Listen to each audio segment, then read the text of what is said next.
Success, guys, is a very, very lonely road, man. Very few people are willing to endure the pain, the sacrifice, the due diligence to be successful. It's an uphill battle. And along that road, you're not gonna see too many friends. You're gonna see your shadow most often. You gotta trust in the heart of hearts, inside what you're doing, what you believe in is a worthy cause, a winnable fight. See, the thing is, for many people, they've tried the same path you're on, and they failed. As you walk this journey, you're gonna see carcasses all over the place of people that didn't quite have it. That should inspire you because you got further than that person and that person. But you're not looking to get further than them, you're looking to finish. How do you know you're on the right path? Where do you go to ensure that? Do you talk to your neighbor? No, you don't talk to him. I'll tell you about the neighbor, guys.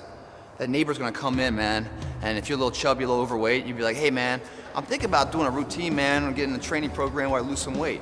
He's gonna encourage you at first. He's like, yeah, you should. Basically insulting your ass, and you're fat, and you need to lose some weight. It's never support, it's negative shit.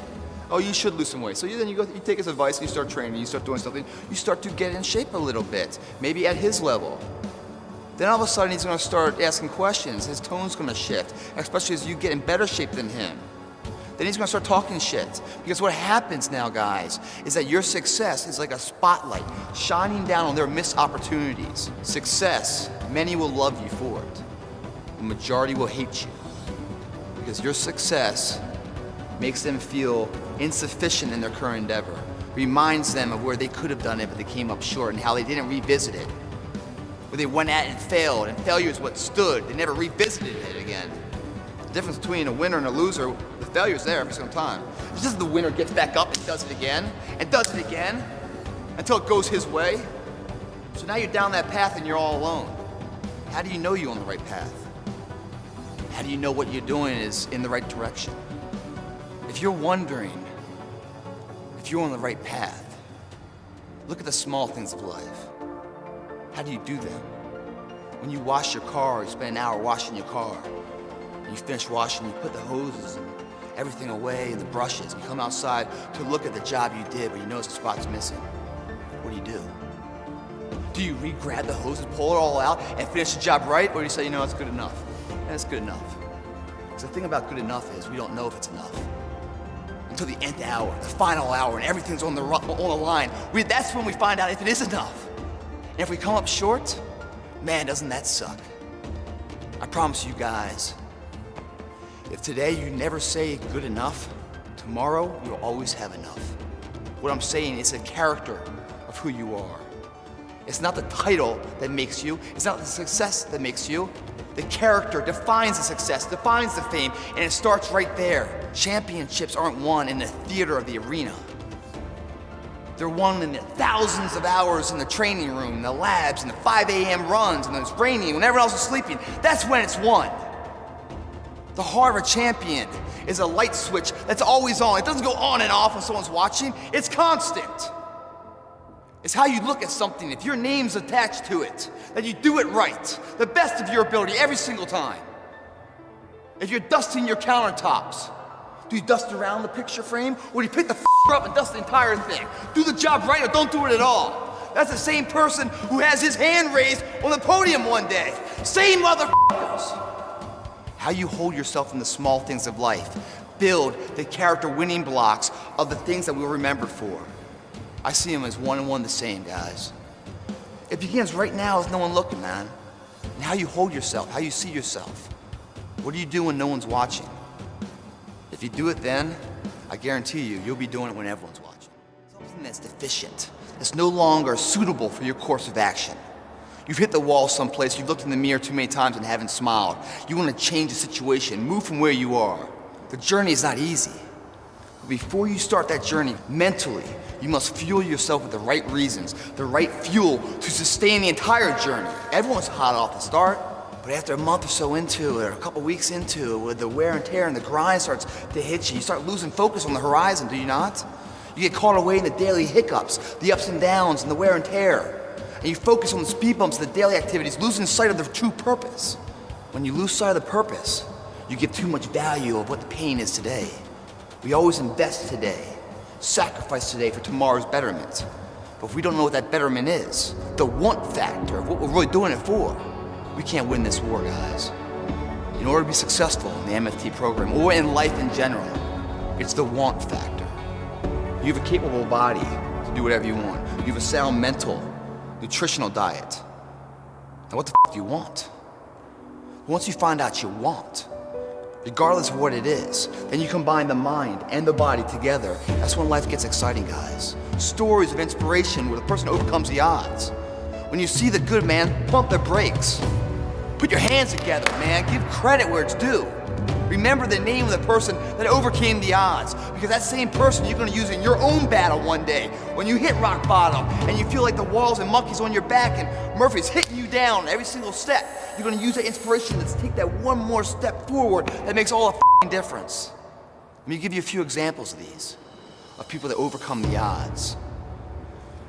This kid couldn't speak. Everyone else in his peer group speaking all good. He couldn't speak.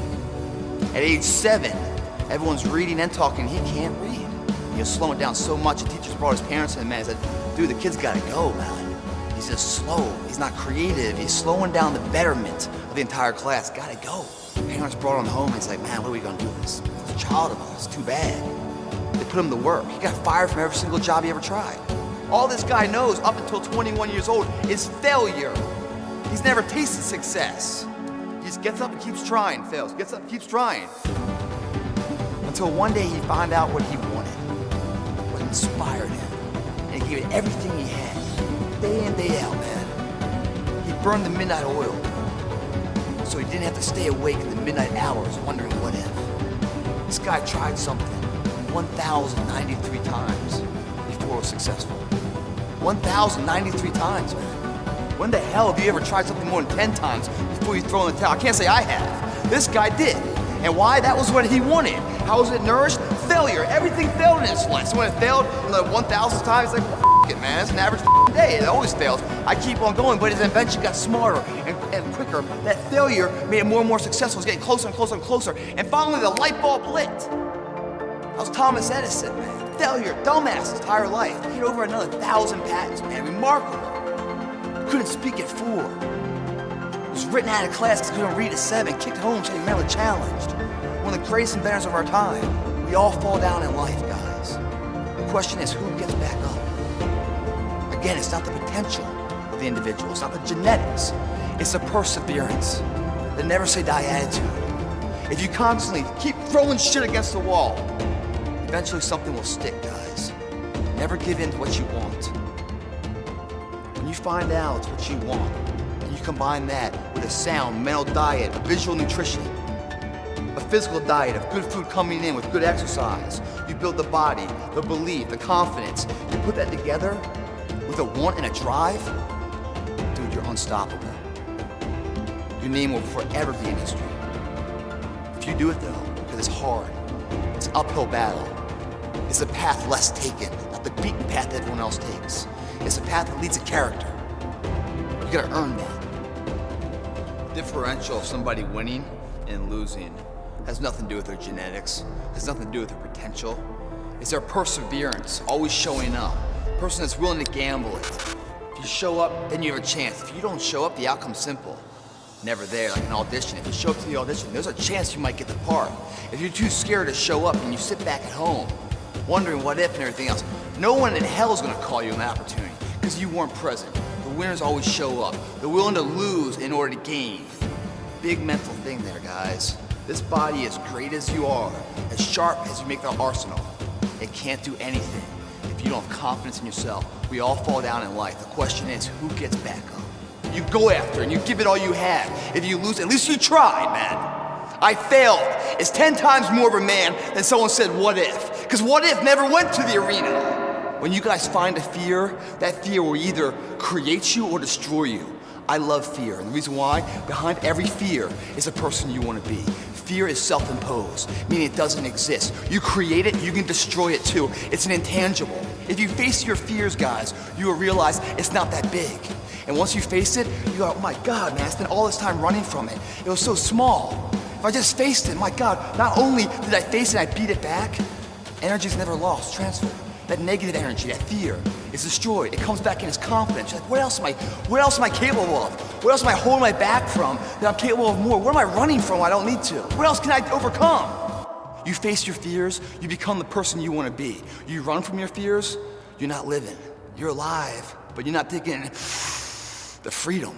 You're not running the day. The day's running you. You always be the servant, not the master, guys. If you find a fear, the quickest, the easiest way you can beat it is initially, right when it comes in. If you allow it to sit, it will grow roots and start breaking you down, destroying the potential of the person you can be. Again, the champions, guys. It's not their potential, it's not their genetics. It's their perseverance to always show up, always willing to fail, because in failure, that's part of success. Success is not, a marathon of life with just ups. Success is formulated through failures, through facing your fears, through falling down and getting back up. That's what creates the champion. Success does not define us. We define the success.